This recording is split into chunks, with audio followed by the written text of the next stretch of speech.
This is a self-driving vehicle tested by Ford to deliver pizzas, and it looks pretty much like a normal car, but those spinning things on the top, well, they're sensors. And I'm going to take you around the car to show you what the car is actually seeing. So, well, look at this here. That little red dot there behind the car, that's me. So that's what the car is seeing, so that it can make decisions on where to turn, whether to stop, whether it can accelerate. And of course, Ford is not the only car maker that's talking about cars like these. Pretty much everyone at the auto show is, and they're investing money into research and development.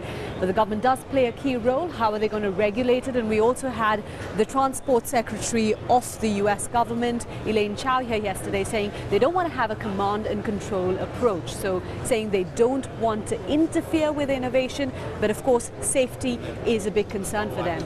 But also very much saying that the onus is on car companies to make people feel confident about vehicles like these.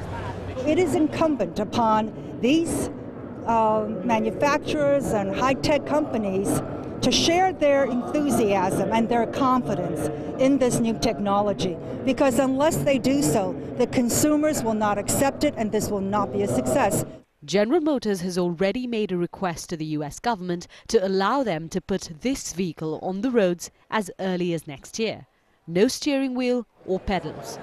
But many other car makers think the world's not ready for that just yet. It will take some years before we see full autonomous drive, no steering wheel. A lot of things need to happen in our legal environment, and we do believe that many customers are not ready for cars without steering wheels yet.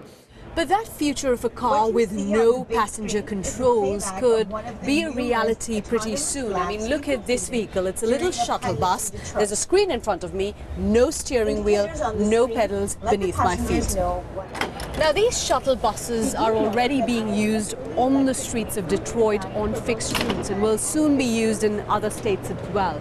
So these advances in technology are coming at us faster than we had ever imagined. And so the question facing governments and indeed facing all of us, are we ready to concede control to machines and software?